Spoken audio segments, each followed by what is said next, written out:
Sveicināti! Turpinām folk festivāla Taka domnīcu, ģimene, vērtības un tradīcijas, un šī ir otrā saruna veltīta bērniem, to audzināšanai, ģimenes rituāliem. Tātad runāsim par to, kā bērns iepazīst pasauli, kā viņam veidojas šī drošības sajūta, piederības sajūta. Un mani sarunu biedri ir Līga Bernāte, psiholoģijas maģistre, veselības un klīniskā psiholoģe, psihoterapijas speciāliste privātpraksē. Labdien! Labdien! Un otra sarunu biedrene ir Māra Raģe, matemātikas bakalaure un kompjūterzinātņu maģistre, programmatūras testētāja, skaņu mājas muzikanti, pat Janko ģimenes kapeles un citu daudz apvienību mūziķe. Un arī mamma 5 bērniem. Labdien! Jā, labdien! Jā, varbūt sākšu ar jautājumu, kā šobrīd mūsdienās līdz cik gadiem skaitās, ka tas ir vēl bērns? Bērns droši vien skaitās līdz pusauģa vecumam. Un tas ir? Tur dalās 11, 12 gadi. Bet tad jau viņš nav tā, ka viņš pārstāja būt bērns, tad viņš vienkārši posmā uz pieaugšanu. Tad viņā ir daļa bērnu un daļa kaut kas no pieaugšanas. Skaidrs.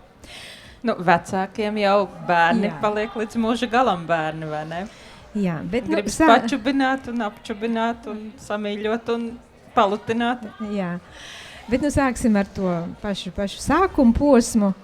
Un tas, kas man vienmēr izbrīna, ko es esmu ievērojusi, salīdzinot bērna augšanu tradicionālajā kultūrā un mūsdienās. Mūsdienās bērns ir ģimenes centrā. Visa ģimene ir ap viņu. Viss tiek pakļauts viņam. Savukārt, lasot pierakstus un arī klausoties vecmāmiņu stāstījumus, sanāk tā nebija. Pieaugušie darīja savus darbus, bērns tika nolikts lauka malā, vai guļ, vai kāda citas māsas brāļi pieskatīja. Var sakot, kā šodien šīs izmaiņas ietekmē to bērnu attīstību un personību vēlāk? Es domāju, jāņem vērā arī, protams, laikmets. Šobrīd ģimenes dzīvo ļoti vientuļi. Būtībā bērns audzina tikai vecāki. Reti, kur vairākas paudzes dzīvo kopā. Agrāk tas bija saimes. Tur bija vairākas paudzes, ļoti daudz sievietes, ļoti daudz vīriešu kopā. Un, protams, kas jāņem vērā, bija vēl arī medicīna un zinātne bija citā līmenī. Līdz ar to bērnu dzima daudz, viņi arī daudz mira. Līdz ar to maziem bērniem ir uzskats, ka tādu ļoti lielu pieķeršanos sākotnēji neizrādīja, jo varēja būt ļoti liela varbūtība, ka viņi nomirs. Līdz ar to visi kopā audzināja, visi kopā aprūpēja.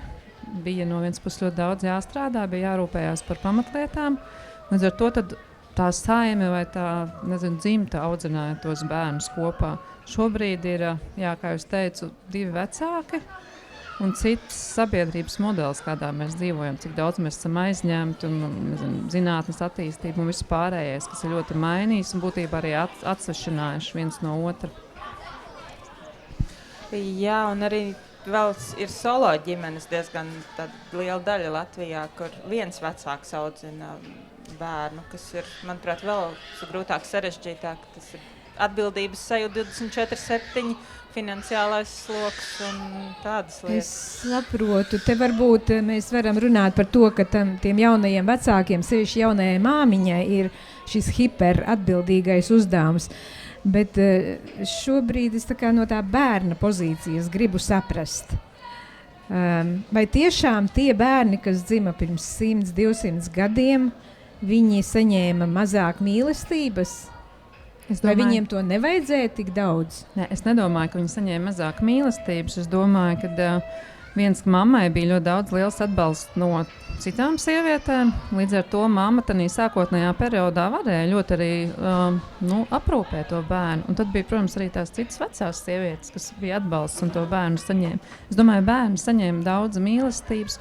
Varbūt tas bija dabiskāk un savādāk. Šobrīd, es domāju, tā hiperaprūpe, kas ir bieži saistīta ar to informācijas apjomu, kas ir pieejams, un standartiem un idejām par to, kā būtu jāaudzina pareizi bērnu, Līdz ar to zūd tā saikne mammai ar iekšējām sajūtām, ar izjūtām un tik daudz, nezinu, tie paši sociālie tīkli, viss pārējais, kas nāk tā informācijas gūzma par to, kā vajadzētu, un šausmīgi daudz bailes izdarīt kaut ko nepareizi un kļūdīties, ka vienkārši tāds elementārs kontakts ar to bērnu zūd, un tāpēc arī rodās daudz dažādas grūtības.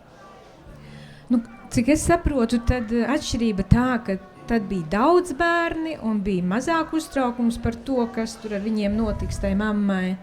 Un šobrīd tur ir 1, 2 bērni un ir lielais uztraukums, lai tam bērnam viss būtu. Ko saka 5 bērnu māmiņa? Sabiedrības spiediens arī kaut kādā ziņā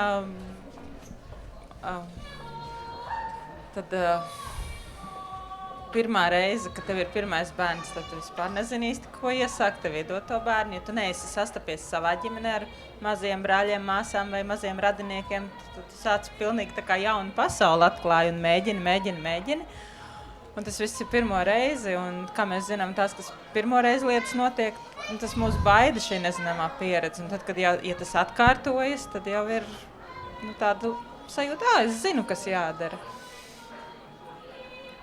Varbūt ar to pēc viena bērna nemaz tu netiec ārā no baiļu, tās varbūt tādas sajūtas, ka vai es visu daru pareizi, vai es audzinu pareizi, vai es viņu ģērbju pareizi, nezinu, vingrinu pareizi, vai es izglītoju pareizi.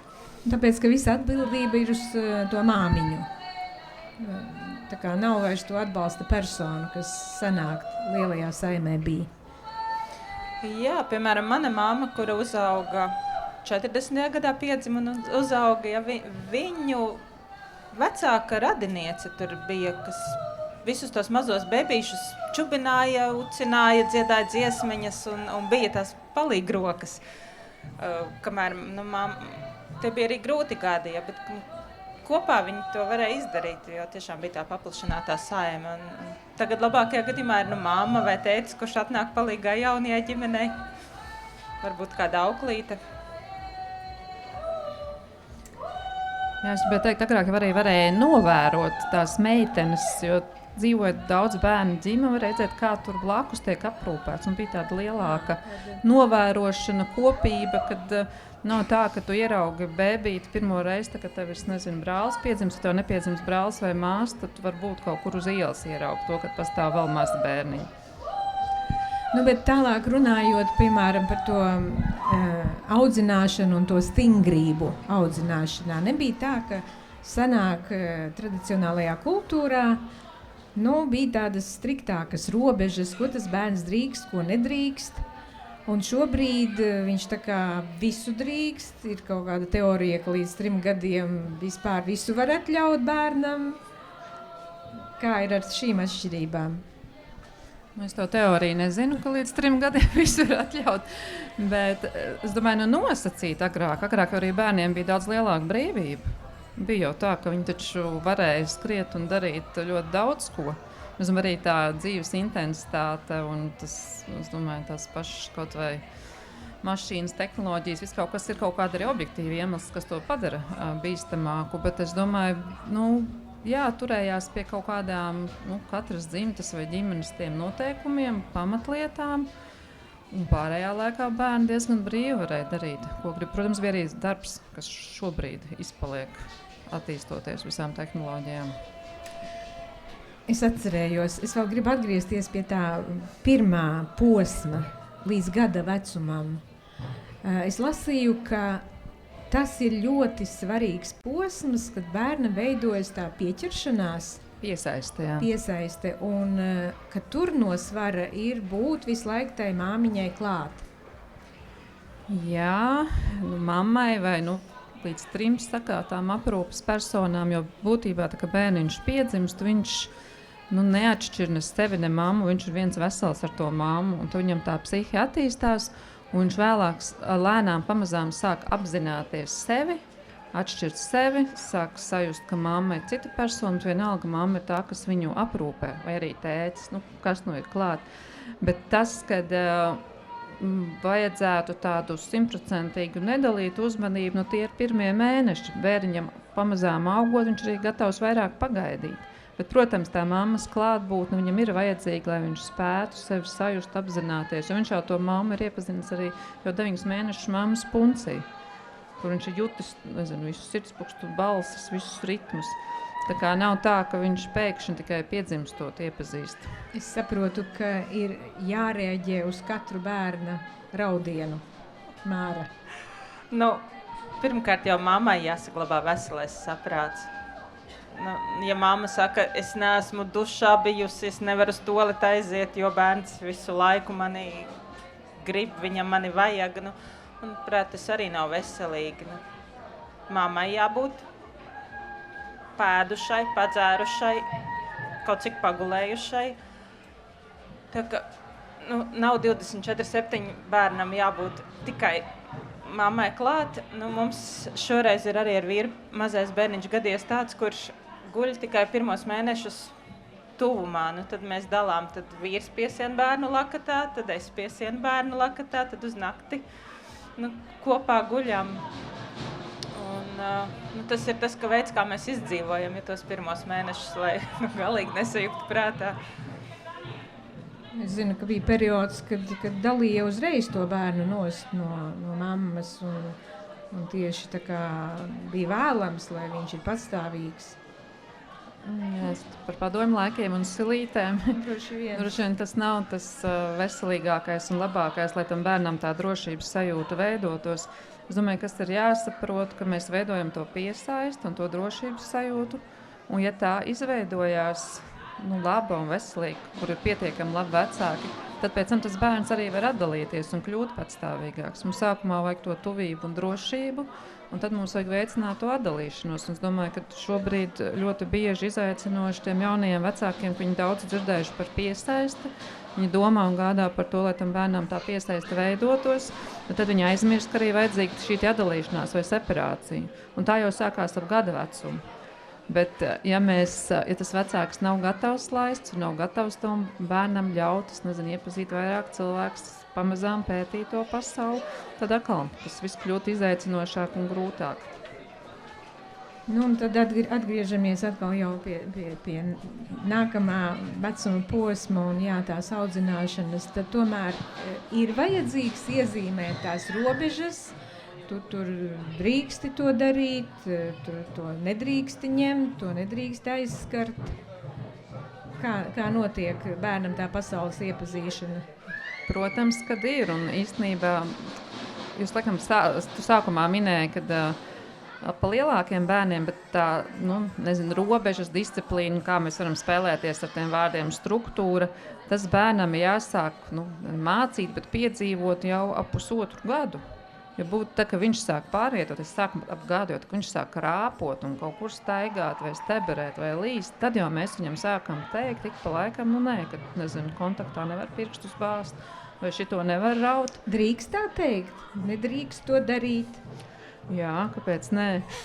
Es domāju, jautājums, kā mēs sakam. Es domāju, ja tas bērns vienīgais, ko viņš dzird, nedrīkst tur nē, tad tas ir viens. Tā kā ir otra galējība, ka mums tā dzīves vidas sakārto tā, ka viņš drīkst visu, un viņam nekas nav bīstami, nekas pilnīgi, tad viņš nesaprot, ka var kaut kas notikt, jo viņš jau to savu ķermeni, savu spēku nevar apzināties. Un tas, ka mēs pasakam nē, un viņš varbūt savēl klūpu un tur saraudās, jautājums ir, vai mēs pēc tam pieejam klāt un samīļam. Jā, es saprotu, tu esi mans mīlīts, bet šito nedrīkst aiztikt. Un tad bērns nomierinās, viņš varbūt, jā, šito nevar, bet es tāpat esmu foršu mammai mīļš. Ja mēs viņu nobaram, atstājam raudošu, aizdesam uz citu istabu vai ieliekam stūrī, tas ir kaut kas cits. Bet veselīgas robežas mēs sākam mācīt pamazām. Ja mēs to nedarām, tad tā, ka bērns iet ārā no ģimenes, vai tā ir bērndārs, vai tā ir skola, un tad viņš pirmo reizi sāk saprast un dzirdēt vārdu, ka nē, ka kaut ko nedarīgs, ir kaut kāda struktūra vai kaut kāda noteikumi, tad ir ļoti grūti, un tad rodas uzvedības problēmas visbiežāk. Pirmās robežas pat, man liekas, ir vēl ātrāk. Tad, ja bērns ieķers matos, tad ir nē, mammai sāp vai iekoš pupā spēlējoties, ja vienreiz, otrais, tad ir jāizskaidro, ka tas ir nē. Tā laikam ir tāda arī māksla, noteikt to harmoniju starp tām robežām un to maigumu, jā, kā tu saki, paskaidrot, ja ir tikai viens šis nē, tad droši vien bērns sabīstās un paliek tāds bailīgāks. Var, jā, bet vienmēr pie visām situācijām. Es nezinu, ka mamma tiešām paliek ļoti nikna, viņa nogurusi. Es domāju, jautājums tas, vai pēc tam mamma ar to bērnu atjauno kontaktu, samīļos un paskaidro, kas ir noticis. Ja mēs katrs paliekam tādā savā emocijā un aizējam uz savu pusi, tad tas ir grūti, tad tas traucē, tad tas pēc tam atstāja kaut kādas sekas. Bet mēs esam visi cilvēki un bērni var mācīties pie tā, nezinu, ka mamma var būt nogurusi, ka mamma var būt dusmīga, ka mamma ir priecīga un kad ir visdažādākās emocijas. Vēl arī maigi var novirzīt no tām robežām, ievilinot kaut kur citur, parādot, kur ir tas vai tas, skaties, kas tur lido. Jā, ar maziem bērniem, es domāju, tas arī ir jāizmanto. Viņam augot droši vien, viņam arī jāmācās ir pašam sevi regulēt, bet es domāju, novirzīšana vai pārslēgšana, tas ļoti labi strādā ar maziem bērniem. Kā ir? Vai ir vienalga, kas ir klāt ar to bērnu tanī viņa pirmsskolas vecumā? Vai tā ir mamma, vai tas ir bērnu dārs, vai kāda auklīte? Kas ir optimālais variants? Kas ir vislabāk? Es domāju, tāds viens optimālais variants nav, tāpēc, ka ļoti dažādas situācijas, ļoti dažādas ģimenes un daudz un dažādi apstākļi. Tas pats galvenais ir, lai tie pieaugušie, kas ir kopā ar bērnu, lai viņi nemainītos daudz. Vienalga, vai tā ir auklīte, vai tā ir bērndārza audzinātāja, vai tā ir omīte, vai tas ir kaut kāds radinieks, lai nav tā, ka katru dienu viņu pieskat cits. Bērns nespēja veidot tādas uzticības pilnas attiecības ar ļoti daudziem cilvēkiem. Viņam vajag, lai viņam ir daži stabili, droši pazīstami cilvēki, un tad ar viņu būs viss kārtībā. Ja viņam nav tāda prognozējamība par to, kuras rīt būšu, kas man ir pieskatījis un kurā no 7 bērndārza audzinātājām šodien būs, tāpēc, ka viņas mainās, tas ir tas grūtākais. Ja es nezinu, mana mamma grib iet strādāt un aizved kaut vai viengadnieku uz to bērndārzu, tad ir jābūt vienai auklītei vai tai galvenai piesaist personai tur, kas viņu pazīst, samīļos, paņems klēpī, kuru viņš tā kā iepazīst un uz kuru viņš varēs paļauties. Māra, kāda ir tava pieredze? Kā tu savus bērnus audzini pati? Ir dažādi bijis. Ir ģimenē auguši bērni, ar pirmiem bērniem man mamma nāca palīgā viņus pieskatīt un palaida mani uz darbu. Vēlāk jau arī pirmsskolas izglītība. Man liekas, galvenais ir, lai ir tiešām adekvāts pieaugušais, kurš nemainās, lai ir tā viena piesaistas persona. Kas tad bērnam to drošības sajūtu gal galā rada? Es teiktu, prognozējams pieaugušais. Tāds, kurš bērns zina apmēram vairāk vai mazāk, kā viņš reaģēs. Ja es nokritīšu, man gribēsies ēst, lai nav tā, ka vienu dienu man saka, tas nekas, kad izgāz ūdens glāzi, nākamajā reizē mani nopērs un tad vēl nezinu, ko izdarīs. Tas, lai tas pieaugušais ir prognozējams, gana stabils savās emocijās un ir spējīgs veidot kontaktu ar bērnu. Nākamā vai nezinu, viena no krīzēm bērnam ir tad, kad viņš sāk uzdot jautājumu: mammu, vai tu mirsi, vai es miršu? Es atceros sevi kā jauno māmiņu, es biju tādā sarežģītā situācijā, jo man bija jāatbild bērnam šo jautājumu, vai vecmāmiņa mirs. Kāpēc tāds jautājums rodas tur tam 4-gadniekam, 5-gadniekam? Un kā uz viņu atbildēt? Viņš ap tiem 3, 4, 5 gadiem jau ļoti skaidri apzinās, ka viņš ir atsevišķa persona, kad pieaugušie citi, un viņi arī pamazām sāk saprast to, kad tas nāves jēdziens kaut kur iepeld. Un bērni šo nāves jēdzienu vai to miršanu viņi uztver daudz dabiskāk un vienkāršāk kā mēs, jo viņiem vēl nav tā dzīves pieredze, viņi nezin par tām sakām, kā ir, ka kāds nomirst. Viņiem tā izpēta par to, ka kāds aiziet, pazūd, nomirst, kas tur notiek. Mums ir sava dzīves pieredze un bagāža, mēs to nāvi uztveram savādāk. Līdz ar to, tad, kad viņi prasa un jautā, es domāju, tas ir tāda foršs brīdis, kad var mazliet par to runāt un stāstīt. Katrs bērns, protams, prasa un jautā savādāk. Es atceros manu meitiņu, ka es teicu, ka es kādreiz nomiršu, ka būs veca, viņa raudāja. Ļoti sirsnīgi un grūti. Un grūti būt man blakus un tā kā mierināt. Es arī viņai nemelošu, ka es nekad nemiršu, vai ne? Puiši mani, viņi tur kādreiz nomirst, kas tur kaut kā, viņiem tur tā. Es domāju, tā emocionalitāte, kā mēs to uztveram, ir ļoti atkal katra bērna un katra pieaugušā atšķirīga. Bet galvenais ir svarīgi, ka vecāki par to nemelo, nestāsta kaut kādas pastakas stāstus, bet tāpat laikā atkal neieiet pārāk kaut kādās sīkās detaļās. Jā, mēs turamies pie tā dabiskās kārtības, ka mēs tā, ka būsim veci, tad mēs nomirsim. Protams, viņi citreiz arī dzird, un es domāju, šodien mūsdienās ziņās viss kaut kur par to, ka notiek visādas nelēmas un nelēmas gadījumi, tad mēs atkal runājam, kad ir kaut kādas situācijas, bet mēs tā kā neiestrēgstam, bet ejam uz priekšu un runājam par to, ka, bet tu jau vienmēr atcerēsies, mēs vienmēr viens otru mīlam un tādām lietām, ka mēs varam par to runāt un neiestrēgt.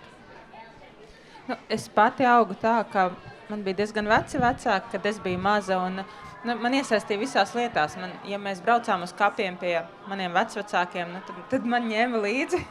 Ja mēs braucām pie citiem radiniekiem, tad man arī ņēma līdzi. Es atceros, arī es biju samērā maza, man paņēma uz tantes bērēm. Un izrādījās, ka pēc tam es tikai sapratu, ka tiešām tā Elzas tante bija mana tēva tante. Un es atceros tās gan to bēru namu, un man tas likās tā pilnīgi normāli. Ja? Tur ir kapliči, tie ir kapi, nebija tā, ka mani akurāt vilktu tur uzreiz, nezinu, pie zārka tuvumā, bet, tā kā, manuprāt, jau, ja bērnībā tā kā to bērnu neizslēdz no kapiem, no nāves tēmām pilnībā, nav tādas, nezinu, varbūt briesmīgas lietas jāstāsta, bet bērnam saprotamā valodā ja paskaidro, un, ja tā ir tā kā tāda dabiska dzīves sastāvdaļa, tad Bet mans bērns raudāja. Viņš bija satraukts, vai tiešām, nezinu, tur kāds mirs, vai tu mirsi. Respektīvi, man bija tā kā viņš jāmierina. Un līdz ar to jāpiedāvā kaut kāds pozitīvais stāsts. Droši vien, ka tad vecākiem jāpieturās pie kaut kāda tā pasaules skatījuma, kādā viņš dzīvo un ko viņš var teikt, kas notiek pēc nāves, ka, es nezinu, es tur tāpat ar tevi komunicēšu, kontaktēšu, vai ir svarīga tā tradīcija, tā kultūra, kurā tu dzīvo un ko tu viņam piedāvā. Jā, noteikti. Es domāju, tad izējot no tiem saviem uzskatiem un vērtībām, tad mēs runājam par to pēcnāves dzīvi. Un otrs, domāju, Latvijā tomēr vēl ar vien tā kapu kultūra ir, līdz ar to lielākoties visi bērni ir bijuši kapos, nesot kapos, un vienmēr arī jautā, kas tur ir nomirs, kāds tas cilvēks bija, un tam līdzīgi. Es domāju, ka tas bērns raud, tas pirmais ir ļaut viņam paraudāt un ļaut viņam nomierināties, viņu samīļot, un tad mēs varam apspriest un stāstīt gan to savu redzējumu, gan pastāstīt arī, kā citi cilvēki domā, izējot no tā, ko mēs zinām. Un tad mēs varam prasīt viņa domas, kā viņam šķiet. Es nezinu, ir tie, ka daļai, kad pārdzimst, citi runā par dvēstelītēm, dažādas tās iespējas. Tas nav jautājums arī par šķiršanos? Jā, nāve ir šķiršanās, un īstenībā nereti, ka maziem bērniem ir kaut kādas nāves bailes, tad runā par to, ka jautājums ir par tām šķiršanās bailēm. Ja pavisam maziņi bērniņi, kur vēl to laiku tā nejūt, kur apmēram rīts vakars var nojaust, tad viņiem citreiz ir arī grūti to mammu vai tēti palaist prom, tāpēc, ka viņš īsti nesaprot uz cik ilgu laiku. Un tad viņam var būt, ja viņam atkal nav nekur par to nāvi un citām lietām runāts, viņam rasties tā baila par to, ka tas vecāks aiziet un varbūt viņš nomirst, jo viņš tik ilgi prom, tas subjektīvi, kad es nezinu, kad viņš būs atpakaļ. Bet tad šī vecumā tie bērni sapelna tās traumas, kuras pēc tam dzīves laikā risina. Nē, es domāju, to, ka parunās par nāvi, diez vai viņš sapelnīs. Ne par nāvi, bet traumas. Visas tās tur atstāšanas uz nezināmu laiku vai tur.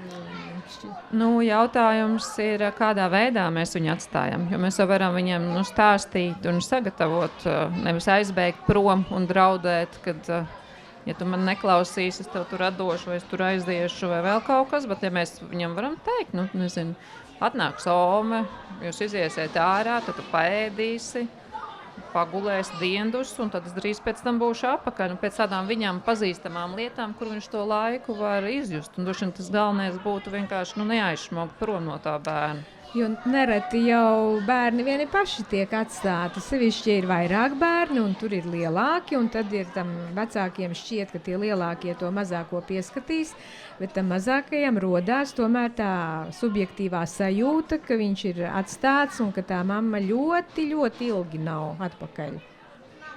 Kā tu komunicē ar saviem? Kā tu viņus atstāji? Es teiktu, ka gandrīz neatstāju. Neatstāju, ja? Mūsu tā situācija ir tāda, ka mums ir uz visu mūsu kuplo ģimeni ir viena vecmāmiņa un viens vectētiņš. Mēs laukos varētu aizvest bērnus, varbūt uz kādu vienu dienu, divām varbūt ir palikuši atsevišķi.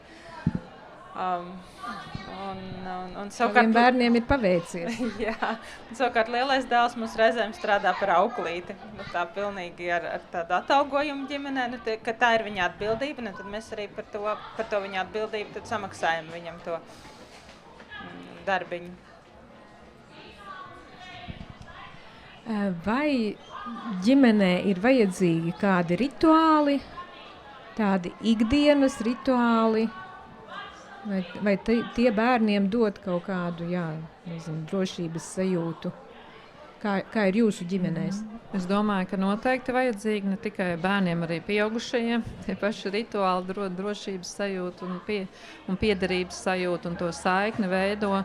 Protams, ir kaut kādi lielie rituāli un tradīcijas, ko mēs ievērojam, izdejot, atkal no mūsu kultūras vai dzimtas, bet ir arī visādi maziņie ikdienišķas lietas, kuras reizēm mēs par zemu novērtējam. Kā mēs atvadamies, ejot prom uz darbu, ko mēs darām brīvdienās, kā mēs liekam bērnus gulēt. Man meitiņai, viņai vēl ar 7 gadu, viņai vieglais miedziņu ieber actiņās.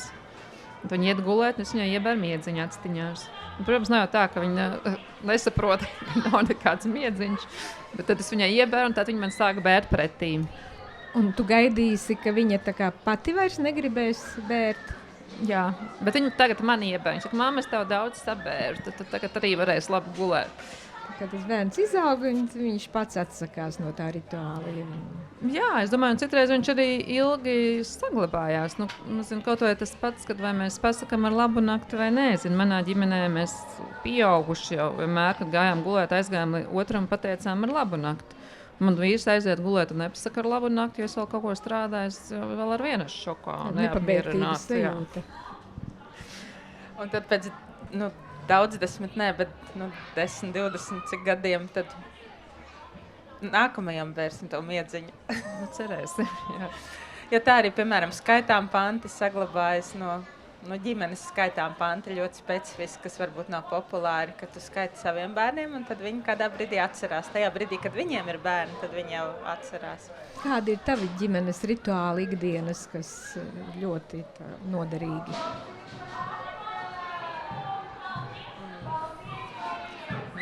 Piemēram, man ir ar manu 3-gadnieku rituāls, ka ejot konkrētā vietā, tad viņš uzkāpj uz maliņas, tur apskrien kokiem apkārt. Un es atceros, ka tad, kad es biju maziņas, arī turpat kāpu, skrēju pa to maliņu, un tas mums ir tāds iegājies mūsu divu rituāls.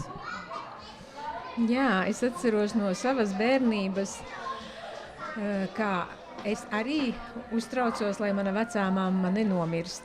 Un es katru vakaru, ejot gulēt, dziedāju kaut kādu dziesmiņu par kaķīti. kura pirmā daļa bija minorā, bet otrā daļa bija mažorā. Un mani tas nomierināja, un man likās, ka tikai tāpēc vecā mamma nemirst, ka es dziedu to dziesmiņu. Tad jā, pati priekš sevis bija izveidojusi tādu atbalsta sistēmu. Es domāju, mēs katrs varam padomāt. Domāju, mums ir ļoti daudz dažādas lietas, ko mēs vēl ar vienu darām, ar tādu pārliecību, ka tā būs drošāk, ja man kaut kas jāiet un svarīgs jādara. Es nezinu, kaut jāuzvelk kaut kas vai jāuzliek noteikts gradzenes vai es nezinu, vēl kaut kas. Tā kā mums ir ļoti dažādi rituāli drošībai. Es mežā ejot, piemēram, vienmēr noskaitu, ka šajā mežā visi guļ un pārkāpja pāri sprungulītim. Tā ir mana drošība pret čoskām. Kā man bērnībā iemācītājs pie tā pieturos. Un man, atceros, vēl arī mācīja, tur, kad tas jaunais mēnestiņš parādās, tad arī tur tā kā palūgt veselību sev tur un tuviniekiem. Un es to arī saviem bērniem esmu iemācījusi. Nezinu, tagad dara vai nedara. Bet, tā kā kaut kāds rituāli tiek, no paudzes paudzē nodoti. Kurā vecumā ir vislabāk tam bērnam ielikt varbūt tā zināšanas par kultūru, jeb kaut kādas tradīcijas, varbūt ar mūsu gadījumā to tradicionālo kultūru iepazīstināt. Bet es domāju, ka jebkuram latviešu bērnam tas būtu nepieciešams. Es domāju, ka jau no dzimšanas var sākt pasaciņu kaut vai mazu stāstot vai dziesmiņu dziedot šupuļdziesma. Ja? Tradicionālā kultūra jau uzreiz, un man liekas, katrs latvietis zina, piemēram, Maijā Žužu Lāča bērni. Varbūt nevar nodziedāt, varbūt var norūkt, bet tā dziesma ir ar mums. Tā kā latviskajā kodā jau iekšā. Tā kā, tam nav jābūt mākslīgi kādam iestādījumam, ka tagad bērnam būs tur tik vai tik gadi, es tagad sākšu. No mazām lietām pamazām veidojas un aug. Jā, es piekrītu, ka no dzimšanas, es domāju, tas viss, ko vecāki dara un kā tā ģimene dzīvo un kur viņi iet, tas jau viss veido. Bet ja tā ģimene nav, vecāki nezinu neko, ne par gadskārtu svētkiem, ne par, tradicionālo kultūru. Bieži vien viņi tad aizved uz Brīvdabas muzeju uz kādu pasākumu, lai tur bērns redz kaut kādas latviskas tradīcijas, vai tad kādā pulciņā. Pirmsskolā jau arī diezgan daudz tomēr. Ja bērnu dārzā kaut kas no tā ir, tad... Tas ir gluži mans gadījums. Es folklorā nokļuvu 10 gadu vecumā. Folkloras kopā kokle. Jā, 10 gadu? Jā. Un tas jau tāds lielais bērns. Lielais bērns, jā. Un pirms tam mums ģimenē nebija tādas gadskārtas svinēšanas tradīcijas. Mēs dziedājām visi, jā. Man ļoti daudz mamma dziedāja. Arī tētis dziedāja. Bet tas bija arī tā kā viss. Ja? Jāņus svinējām, ugunskura kurinājām.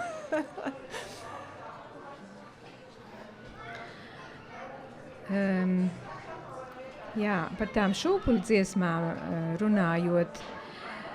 Es zinu, ka daudzas māmiņas saka, ka tad, kad viņas dzied to šūpuļdziesmu, bērns nevis nomierinās un iemieg, bet tieši tā kā otrādi kļūst aktīvāks. Kā to varētu izskaidrot? Šodien jautājums, kādas šūpuļdziesmas dzied? Latviešu tradicionālās. Tā mātes balss kaut kā ietekmē. Laikam es esmu dzirdējis, ka bērni saka, lai nedzied, bet tie ir tie bērni, kuriem es pieņemu, ir ļoti laba muzikālā dzirde, un mammai tā balss nav tik stabila. Tas tāds mans skaidrojums, kur tā kā ļoti jūtīgi uz tiem toņiem un skaņām. Es domāju, ja bērnam, ja viņš tā kā kļūst tāds možāks no mammas šūpuļdziesmas, tad es droši vien papētītu par to, cik daudz tādu tieši nedalītu uzmanību mamma pa dienu velta. Jo mums citreiz patīk ļoti daudz, tur jāsakārto ēpastiņš, tas vai šitas, un mēs tur un tas bērns tā kā tur rotē apkārt. Un tad, kad ir šūpuļdziesma, un tas vakars vispār parasti viss tā vairāk sakonektēs, tad tā mamma mierā sēž, skatās, dzied. Un bērns dabū tiešām īstu nedalītu Es uzmanību. pirmo reizi dzirdu šādu skaidrojumu. Tas man tā prātojot, jā. Nu, varētu būt, jā, ka tiešām tas ir mirklis divatā mammai ar bērnu. Bērns Un nav ļoti jau grib. teikts, ka jāaizmieg tieši šūpuļdziesmas laikā. Nodzied šūpuļdziesmu, tas ir rituāls, un tad klusumā liekas uz auss. Atkarīgs arī no bērna temperamenta. Ir bērni, kuri tiešām aizmieg, un ir bērni, kuri, nu, vēl kaut ko. Jā, kā viņu stimuliem reaģē. Bet es domāju, tas vakars, kad mēs no bērniem varam uzzināt daudz ko, ja mēs apsēžamies, jo tiešām mēs esam nos no tās dienas steigas un daudz fokusētāki nekā, ēdot vakariņus un tur tīrot virtuvi un jautājot par mājas darbiem un vēl fonā kaut kādas ziņas. Nu, es varbūt šobrīd runāju par zīdaiņa vecumu un tādu, nezinu, tur līdz gadam, ka viņš tāds aktīvāks kļūst. Tad es domāju, tas ir jautājums par stimulu, ka tas bērns ļoti viegli stimulējās. Bet tad droši vien arī par to, kā mamma to balsi pielāgo skaļumu, klusumu, maigumu. Tad es vēl gribēju pajautāt, kā sabalansēt tās bērna vajadzības ar ģimenes vajadzībām. Es domāju, ka tas pats vecais princips, ko saka lidmašīnā, ka vispirms masku uzliekat sev un tad bērnam. Tas arī attiecās ģimenei, jo ja vecāki parūpēsies par sevīm un savām vajadzībām, tad viņi spēs parūpēties arī par bērnu. Ja būs otrādi, būs tikai par bērnu vajadzībām, tad vecāki ātri izdegs un tad būs atkal gan izaicinoši būt labiem vecākiem. Un kādi ir lielākie izaicinājumi audzinot 5 bērnus? Nu, izaicinājumi ir vecāku sapulces, kur vajag vienlaicīgi paspēt nokļūt koncerti. Lielais izaicinājums ir decembris un maijs. Tie ir tādi mācību gada smagākie mēneši, ka vajag vēl atcerēties to, vēl kaut ko. Sezonas, kad nomainās apģērba kārtas, jau Latvijā mums nav silto zemju, visu cauru gadu plānās drēbes. Septembrī ir, kad pēkšņi saprot, ka kurpes spiež un drēbes par mazu sarāvušās, un maijā tad ir atkal, kad sezonas maiņa, un tādas praktiskās lietas. Nu jā, tās arī nav joka lieta. Varbūt nobeigumā vēl tāds kopīgs jautājums, kas tādā bērna audzināšanā tad būtu tomēr tas galvenais, tas primārāks, vai tā vecāku mīlestība, vai kultūras tradīcijas, vai vienkārši kaut kādi rituāli, rutīna? Es domāju, jautājums ir par balansu. Tāpat kā mīlestībai jābūt balansā ar kaut kādām robežām, tā ir jābūt rituāliem, kas palīdz to saikni veidot. Es domāju, viss, kas vecākiem atbilst viņu vērtībām, tas ir svarīgs un to vajag mēģināt kaut kā balansēt. Jo tik līdz mēs aizējam vienā vai otrā galējībā, tā arī visbiežāk grūtības rodās. Jā, mīlestība ar robežām. Vai vecāki drīkst kļūdīties? Protams, viņi arī visu laiku kļūdās. Viņi visu laiku kļūdās? Jā, bet bērns mācās no tā, kad viņš redz, ka tie vecāki tās kļūdas salabo un atzīst. Un ir tā, ka katrs nākamais bērns ir jauna pasaule, un tie vecāki atkal var kļūdīties. Es teiktu, ka jā. Jā. Tad 5 bērni, un droši vien katram ir... Jā, dažādi raksturi, dažādas tādas pakāpes, cik lielā mērā pārbauda robežas. Jā. Varbūt no klausītājiem ir kāds, kas vēlās uzdot jautājumu mūsu ekspertēm. Katrīna, tu noteikti gribi kaut ko pajautāt. Tur ir mikrofons, var paņemt. Un tev kā jaunai māmiņai noteikti ir kolosāla iespēja no mūsu ekspertiem kaut ko uzzināt.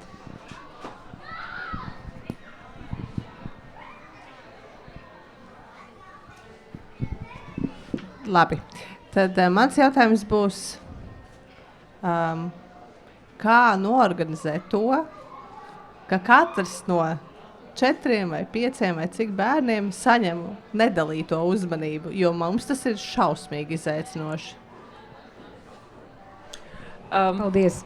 Nu, es par šo esmu domājis par nedalīto uzmanību savā ģimenē un saprotu, Zīdanīte saņem nedalīto uzmanību, kamēr pārējie ir skolās, kamēr sēj pastaigāties.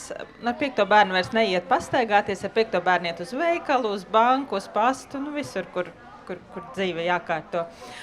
Ar 3-gadnieku arī ir brīži, kad pavada